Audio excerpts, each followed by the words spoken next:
Welcome to TigerCast, the College and Career Readiness podcast where you learn useful tips to help you plan for your future. Today we're joined with our special guest, Technical Sergeant Loven. Before we start our interview, remember to take control of your future by joining the California Army National Guard and serving your community during local and state emergencies. You'll learn marketable skills, earn a paycheck, and get money for school. Contact Sergeant Aquino today at 916-233-7615. So hi, how are you? I'm doing great. How are you? I'm good. So I'm just going to ask you a couple questions about your military career and then how students who are interested in the Air Force would start that process, Sure. So, if you don't mind, could you tell me a little bit about how you started your career in the Air Force, like if you were enlisted or anything like that, and what your job is? There's only two ways you can come in the Air Force. It's either enlisted or officer. And since I got this stuff on my sleeve, that means I'm enlisted. So you can't go back and forth, but I started out enlisted back when I was 18, straight out of high school, and I've been in for 12 years now. Does that answer that one? Yeah.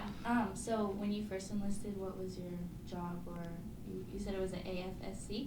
Yeah, so in the Air Force we have AFSCs compared to other branches like MOS. Mm-hmm. When I came in, it was 2E2. So it was a long time ago, 12 years ago. It was 2E2, and I was a cryptographic linguist, kind of like working on those systems.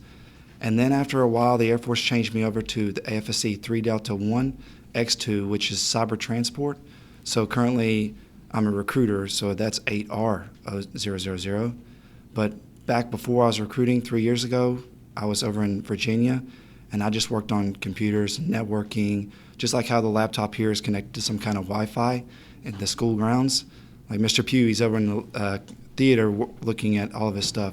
I would be the guy that makes sure that always is working. Cool. And then could you just explain to me a little bit how that enlistment process looks like how it looks going to MEPS, taking the ASVAB and stuff like that? Well, the good thing about today, there's an ASVAB in the theater, so the people that are taking the ASVAB at the school, they get to skip a step. But ASVAB itself, I recommend taking the test at the school just because it's easier and there's less portions of the test. But the process, if you didn't take the test here, they would just come see me at the office. I would give them a practice test, or maybe even before coming to the office, I can give them a practice test. Just contact me.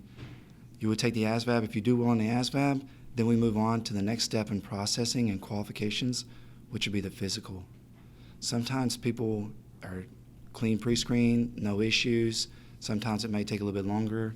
Sometimes people need to lose a little bit of weight. I think of people as kind of like a fingerprint. Everybody's different, and hopefully I can help them join the military in any way I can. Yeah, that's super awesome. So could you just explain to me a little bit about the difference between enlisted officers and then like reserves and Air Guard and stuff like that? So I'm enlisted, and all I can do, I know it's different from other branches. Army National Guard's been in here, and then the Army, they can do Army Reserves. And the Navy, they can do Navy Reserves. But Air Force is a little bit different. Air Force, I can only help people that want to do active duty full-time careers. But if they want to get more information about Air National Guard or Air Force Reserves, the benefits are a little bit different for the two different Guard and Reserve. But I would help them get in touch with those recruiters if they need be, because my information's on the website. Maybe I can get the Air National Guard out here to take a picture and load it up on the website, as well as the Reserve. I think they're in lingo right now, so swapping out new recruiters and stuff. So. Okay, cool. So just on another note, could you just explain to me what boot camp is like and just life at boot camp? Boot camp's pretty simple for us. I know that you've asked in the past how long it is. I do believe we have the shortest boot camp of all branches because we only have 7.5 weeks at the boot camp. And then after that, we have what's called an Airman's Week, but it really isn't boot camp. You've already graduated. Everybody saw you in your uniform. You did parade. So for like the first 3 weeks, it's pretty gruesome. Like they're gonna break you down a little bit to try to build you back up with our core values, which is excellence in all we do, service before self, and integrity first.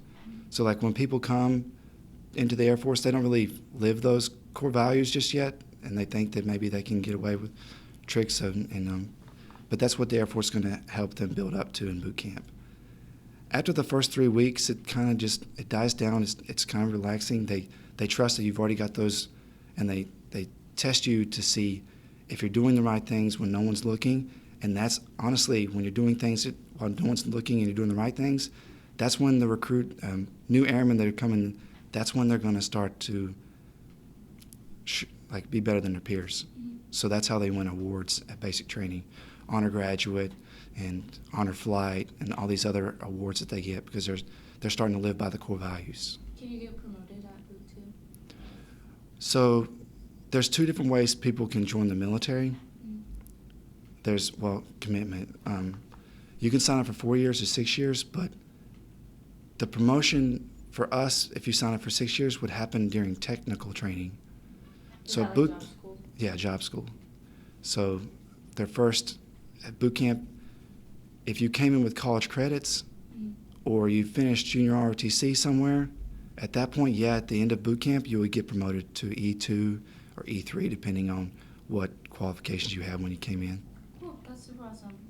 Also, could you just expand a little bit on some of the benefits that the Air Force has given you?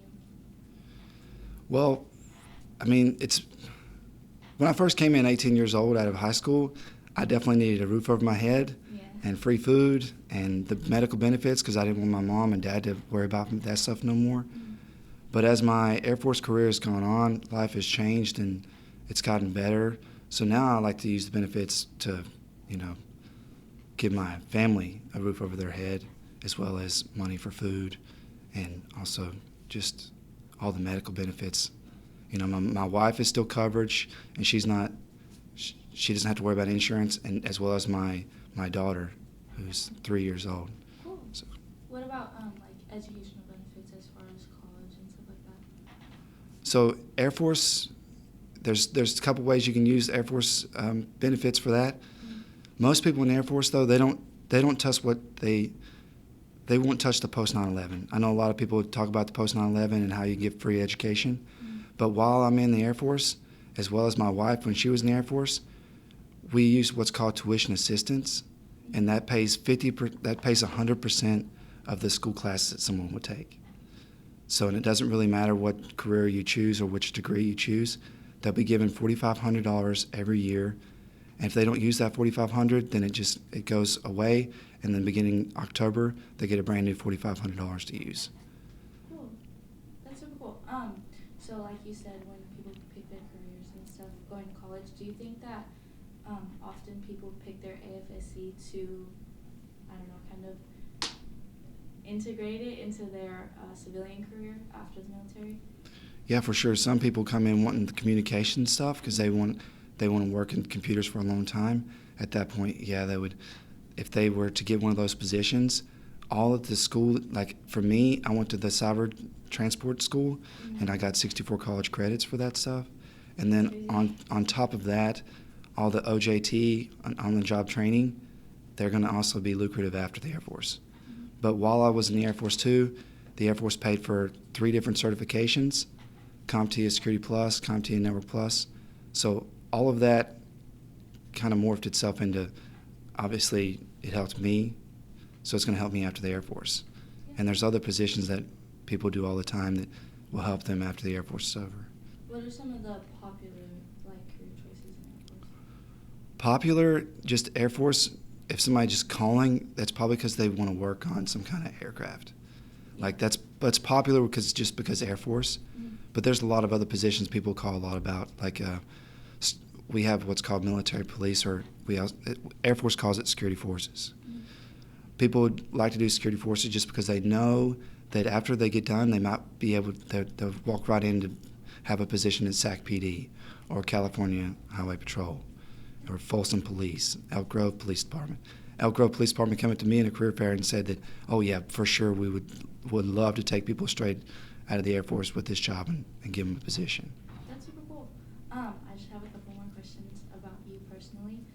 What has been your favorite part about your military career? I've been in the Air Force for a long time, so I've had a lot of different favorite parts. I would say right now my favorite part is just recruiting. And it's not changing lives immediately when they come to, they're still the same person. Yeah. But once they go through technical training and they go through basic and then they get to their first duty station, because I have an Instagram page, and some people I put in the Air Force, they let me follow them. Mm-hmm. I get happy just knowing that they're loving life in the Air Force. Yeah, that's super cool. I know some people, graduated from this school. They're over in Japan now, so I get to see how he's like, loving life.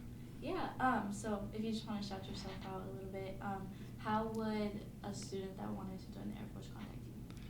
So I'm going to try to come to the school every Wednesday. If they need me to come by, I can come by. Just give me a call. Phone number is 916-201-7211. But also my information is on the website, the military page. Mm-hmm. Yeah, if anybody just wants to give me a call, shoot me a text, message me on Instagram, find ways to get in touch with me, they can just give me a call and I'll get in touch with them. Okay, cool. That's all the questions I have. So thank you so much. Thank you. Yeah.